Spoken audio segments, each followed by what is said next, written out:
ہم نے سامنے رکھنا ہے کہ یسوع نے کیسے کیسے عبادت کر کے ہمیں دکھائی ہے۔ اب وقت کی ضرورت نہیں ہے، وہ آئے گا وہ والا وقت تو ہم عبادت کریں گے، وہ موقع آئے گا، وہ اوکیزن آئے گا، وہ ٹائم آئے گا تو عبادت کریں گے۔ جب چاہے کر سکتے ہیں، جب چاہے کر سکتے ہیں، کیونکہ زبور 113 کہتا ہے، یاد ہے کسی کو عبادت کے شروع میں جو بلاہٹ کے لیے پڑھا گیا، آفتاب کے طلوع سے غروب تک خداوند کی حمد کرو، بغیر رکے کرو، جب مرضی کرو۔ یہ نہیں کہ صبح کے وقت کرنا اور بس شام کو کرنا یا بیچ میں کر لینا۔ آفتاب یعنی سورج نکلنے سے from the dawn to dusk, کبھی بھی کسی بھی وقت عبادت کرو۔ یسوع نے رات بھر عبادت میں گزار کے بتا دیا کہ رات بھر بھی کرو، کبھی بھی کسی بھی وقت ہم عبادت کر سکتے ہیں۔ خوشی کے وقت میں تو ضرور ہم خدا کی عبادت کریں، کرنی چاہیے۔ تو میں سے جب کوئی خوش ہو تو حمد کے گیت گائے۔ اور یسوع مسیح جب اس کے شاگرد اس کے پاس آتے اور بتاتے ہیں کہ اے خداوند، اے استاد، تو نے ہمیں اختیار دے کر بھیجا اور ہم علاقوں میں گئے، گاؤں گاؤں، شہر شہر، گلی گلی گئے، اور کیا دیکھا؟ بدروہیں بھی ہمارا حکم مانتی ہیں، بیمار چنگے ہوتے ہیں، معجزات ہوتے ہیں۔ تو یسوع روح میں خوشی سے بھر گیا اور اسی وقت خدا کی شکر گزاری کرنے لگا۔ خوشی میں خدا کی عبادت کرو، صرف خوشی میں ہی عبادت نہ کرو، جب دکھ اور تکلیف آئے ہم پر تو تب بھی ہم عبادت کریں۔ خدا کا کلام یہ سکھاتا ہے اگر کوئی مصیبت میں ہو تو دعا کرے۔ ایوب کی مثال ہی کافی ہے، کتنے دکھ اور تکلیف سے گزرا اور لکھا ہے کہ پھر بھی اس نے خدا کی تمجید کی، اس کے حضور سجدے میں گر گیا، خدا کے نام کی تعریف کرنے لگا سجدے میں گر کے۔ کتنی تکلیف اور دکھ سے گزر رہا ہے۔ خداوند یسوع بھی معلوم ہے کہ ابھی گرفتار ہو جاؤں گا اور پھر مجھ پہ سیاست ہوگی، مقدمے بازی ہوگی، گواہیاں ہوں گی مجھ پر، اور پھر مجھے صلیب اٹھوا کر کلوری پر لے جایا جائے گا اور پھر مجھے کیلوں سے اس پہ گاڑ دیا جائے گا۔ معلوم ہے، لیکن پھر بھی وہ فسا کی عبادت بھی کرتا ہے، حمد کے گیت بھی گاتا ہے اور دعا بھی کرتا ہے۔ تکلیف اور دکھ ہو تو پھر بھی عبادت کرو، اور پھر جب کوئی کام شروع کرو نا تو پہلے خدا کے حضور جھک جاؤ کہ خداوند ہم یہ کام کرنا چاہتے ہیں، چاہے کاروبار کرنا ہے، کوئی رشتہ جوڑنا ہے، پڑھائی شروع کرنی ہے، کوئی بھی دنیا میں کام آپ نے کرنا ہے جس کا تعلق اس دنیا کے کسی بھی معاملے سے ہے، اپنے لیے، اپنی اولاد کے لیے، اپنے خاندان کے لیے، اپنی کلیسیا کے لیے، اپنے ملک معاشرے کے لیے، قوم کے لیے، کسی کے لیے بھی کام کرو، اپنی کمپنی کے لیے بھی کام کرو، ادارے کے لیے، تنظیم کے لیے، اسے خدا کے نام سے شروع کرو۔ قضات میں 20واں باب یہ مثال میں نے لکھی ہے، جنگ کرنے کے لیے، لڑائی کرنے کے لیے اسرائیلی نکلے تھے تاکہ بنیامینیوں کے خلاف وہ لڑائی کریں۔ صرف ایک مثال لکھی ہے میں نے، اس سے پہلے بھی وہ خدا کے حضور شکرانے، قربانیاں، نظریں پیش کرتے ہیں، سجدے کرتے ہیں، عبادت کرتے ہیں اور خدا سے پوچھتے ہیں ہم یہ لڑائی شروع کریں کہ نہیں۔ الیعازر نکلتا ہے، ابراہیم کا نوکر ہے، وہ اسحاق کے لیے اس کو بھیجا جا، رشتہ ڈھونڈ کے لا میرے اپنے رشتہ داروں میں سے۔ وہ دعا کرتا ہے، اے خدا میرا کام بنا دے۔ رشتے کرنے سے پہلے بھی دعا کیا کرو، کاروبار شروع کرنے سے پہلے دعا کیا کرو، خدا کے حضور عبادت کیا کرو کہ ہم نے کام کرنا ہے، کوئی خداوند ہماری رہنمائی اور مدد کر، اور جب کام پورا ہو جائے، مکمل ہو جائے، تب بھی کرو۔ الیعازر کی مثال دی میں نے، جب رشتہ ہو جاتا ہے، وہ پہنچ جاتا ہے، لابن کے گھر پہنچتا ہے، ربکا کے ساتھ رشتے کی بات طے ہو جاتی ہے، لکھا ہے وہ سجدے میں گر گیا، خداوند تیرا شکر ہو کہ جو میں نے دعا کی تجھ سے تو نے پوری کی، اور مجھے ایسے اچھے لوگوں سے ملوایا جو رشتہ دار بھی ہیں اور انہوں نے ہاں بھی کر دی ہے۔ اس نے خدا کے حضور سجدے میں گر کے شکر گزاری پیش کی۔ جب کام مکمل ہو جائے تو خدا کے حضور شکرانے کی عبادت کرو۔ کچھ حاصل ہو جائے، کامیابی ملے تو پھر بھی دعا کرو۔ پیداوار ملتی ہے نا، آپ محنت کرتے ہو، رزق ملتا ہے، پیداوار ملتی ہے، زمین سے اناج اگتا ہے، آپ مزدوری کرتے ہو، اس کا پھل ملتا ہے، اس کی اجرت ملتی ہے، ویجز یو گیٹ، مزدوری ملتی ہے، سیلری ملتی ہے، پیسے ملتے ہیں کام کے، یا آپ نے محنت کی کسی کام میں اور اس میں کامیابی مل گئی، یو گاٹ سکسیس، اس پہ بھی خدا کی شکر گزاری کی عبادت کرو۔ خدا نے کہا جب تم اس ملک میں پہنچ جاؤ، کما لو، سارا کچھ گھر آباد کر لو، سب کچھ ہو جائے، پھل پیداوار مل جائے، تو یاد رکھنا، مجھے بھول نہ جانا، میرے حضور شکر گزاری کی قربانی نظریں پہلے پیداوار کے پہلے پھلوں سے میری عبادت کرنا۔ تم کچھ کھو جائے، نقصان ہو جائے یا خطرے میں ہو آپ، تب بھی عبادت نہیں بھولنی۔ ایوب کا کھو گیا سب کچھ، پھر بھی سجدے میں گر کے خدا کی تمجید کرتا ہے۔ آستر پوری قوم سوسن میں خطرے میں ہے، موت منڈلا رہی ہے، حکم ہو گیا جہاں یہودی دیکھنا فلاں دن کو مار دینا، لیکن وہ اس وقت بھی یہ نہیں کہتی پجو نسو، دوڑاں لگا دو، مفرور ہو جاؤ، بھاگ جاؤ، چھپ جاؤ، وہ کہتی ہے 3 دن روزے میں ٹھہریں گے، خدا کے حضور فریاد کریں گے، خطرہ ہے جان کا۔ دانیل صبح شام کھڑکی کھول کے اسرائیل یروشلم کی طرف وہ دعا کرتا ہے، پتہ چلا کہ اب میری موت کا پروانہ نکل چکا ہے، اگر میں پکڑا گیا تو مارا جاؤں گا، خطرے میں ہے، پھر بھی کمرے میں گیا، کھڑکی کھولی، یروشلم کی طرف منہ کر کے خدا کے حضور فریاد کرنے لگا۔ نقصان کا خطرہ ہو، جان کا خطرہ ہو، کچھ کھو جائے، گم ہو جائے، تکلیف مل جائے، پریشانی مل جائے، نقصان بھی ہو جائے، تو خدا کی عبادت ضرور کرنی ہے، چھوڑنی نہیں ہے۔ اولاد پیدا ہو تو خدا کی عبادت کیا کرو، اس کی شکر گزاری کی عبادت، یہ بائبل میں خدا نے حکم دیا۔ اخبار 12واں باب پورا اسی پہ ہے، بیٹے بیٹیوں کی پیدائش پہ خدا کے حضور شکر گزاری کے ساتھ آؤ، عبادت، قربانی پیش کرو اس کے حضور۔ مقدسہ مریم اور مقدس یوسف جب پہلوٹا بیٹا پیدا ہوا بیت لحم میں، لیکن گئے یروشلم میں عبادت کے لیے، شکر گزاری کے لیے اور قربانی دینے کے لیے۔ یسوع کے ماں باپ نے یہ کیا، خدا اولاد دے اس پہ بھی شکر کریں، عبادت کریں خدا کی۔ اور پھر اگر کوئی فوت ہو جائے، دنیا سے چلا جائے، آپ کا عزیز بچھڑ جائے، تو تب بھی خدا کے حضور عبادت کرو، اس کی تمجید کرو، اس کی ستائش کرو، اس کو برا نہ کہو، اس سے ناراض نہ ہو، اس سے الگ نہ ہو جاؤ، ربا تو بس کھو لیا، تو کون میں کون۔ کئی لوگ ناراض ہو جاتے ہیں، تو نے میرے رشتے چھین لیے مجھ سے، اے خدا، دیے کس نے تھے؟ زمین سے اگے تھے؟ خدا نہیں دیے نا۔ ایوب پہلا باب ذرا غور سے دیکھیے، 20ویں آیت۔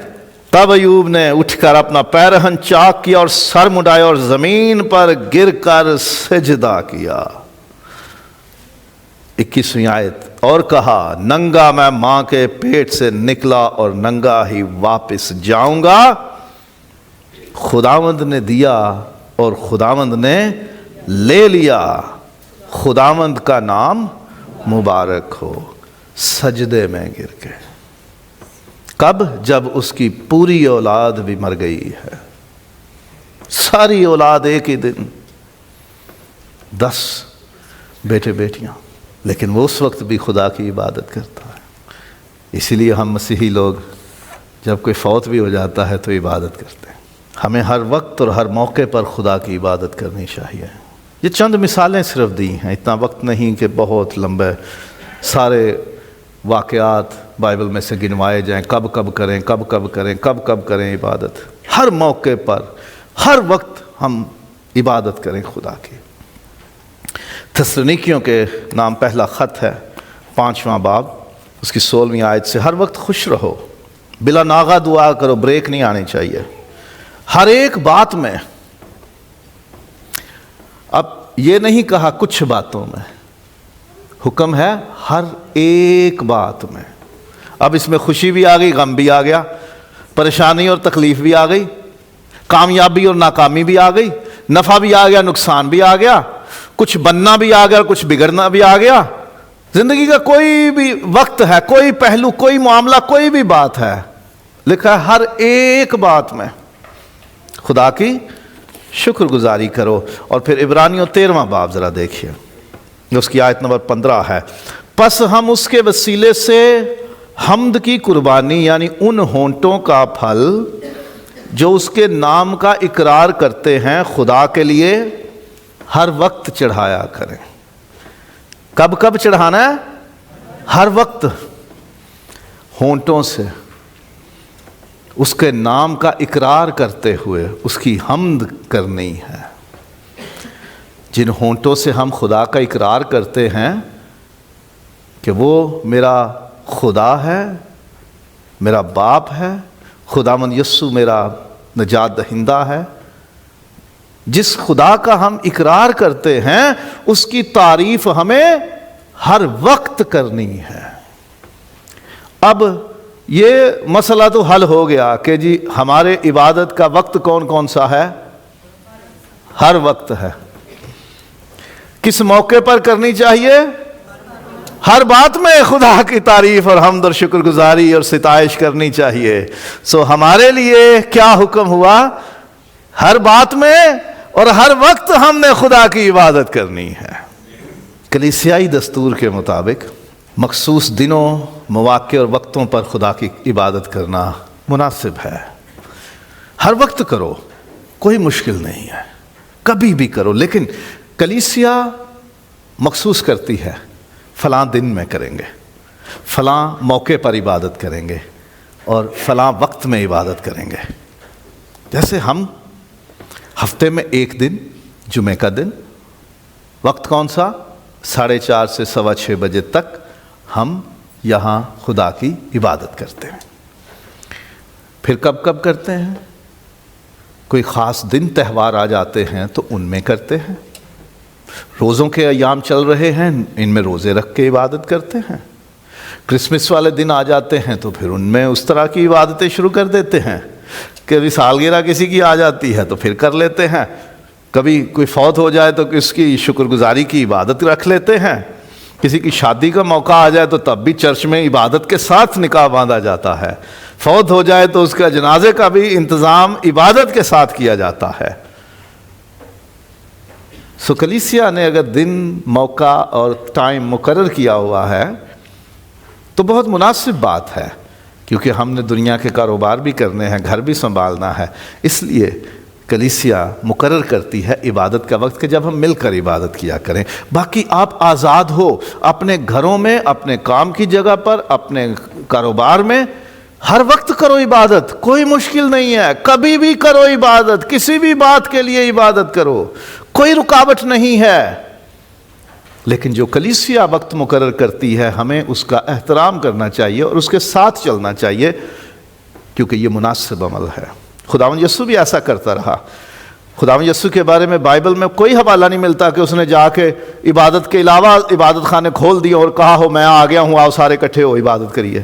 وہ سبت کے دن دستور کے مطابق عبادت خانے میں جاتا، وہ عید کے وقت عبادت کے لیے ہیکل میں یروشلم میں جاتا، وہ احترام کرتا اس چیز کا، کیونکہ ایک نظام ہونا چاہیے، وقت مقرر ہو، دن مقرر ہو، موقع مقرر ہو، اس پہ عبادت کرنا، اکٹھا ہونا مناسب ہے۔ اور آخری بات، خدا کی عبادت کے لیے جو وقت مخصوص ہو جائے وہ کسی اور مقصد کے لیے استعمال نہ کرو۔ یاد کر کے تو سبت کا دن پاک ماننا، اس دن تو کوئی اور طرح کا کام نہ کرنا۔ خدا نے منع کیا جب میری عبادت کا وقت ہے تو اس میں کوئی اور کام نہیں کرنا۔ جو دن خدا نے مقرر کیے عیدوں کے حوالے سے بھی، ان میں بھی خدا نے منع کیا کہ تم کوئی اور طرح کا کام نہ کرنا۔ یعنی جو وقت میرے ساتھ طے ہو گیا نا تمہارا، وہ میرے ساتھ گزارو، میری حضوری میں گزارو۔ جو کیسر کا ہے وہ کیسر کو دو، جو خدا کا ہے وہ خدا کو دو۔ جو وقت طے کر لیا خدا کے ساتھ عبادت کا، جو دن مقرر کر لیا یہ عبادت کا ہے، جو موقع مقرر کر لیا کہ یہ عبادت کا ہے، پھر اس میں کوئی اور کام نہیں رکھنا۔ وہ موقع، وہ دن، وہ وقت صرف خداوند کا ہے۔ اگر ہم اس وقت میں کسی اور کام، کسی اور بات، کسی اور شخص کی طرف چلے جاتے ہیں، اسے وقت دیتے ہیں، اس پہ توجہ کرتے ہیں، کوئی اور کام کرتے ہیں، تو پھر اس گھڑی، اس پل ہم نے یہ بتایا کہ خدا میری زندگی میں اول نہیں، وہ چیز، وہ بات، وہ شخص، وہ کام میرے لیے اول ہے۔ تو جو مقرر ہو گیا دن، وقت، موقع عبادت کا کلیسیائی طور پر، اس کا پورا خیال رکھو، وہ کسی اور کو نہ دو۔ ہم آزاد ہیں، کبھی بھی، کسی بھی وقت، کسی بھی موقع پر، کسی بھی دن ہم خدا کی عبادت کر سکتے ہیں۔ وہ ہمیں دور نہیں کرتا، قبول کرتا ہے اور ہماری عبادتوں کو پسند کرتا ہے۔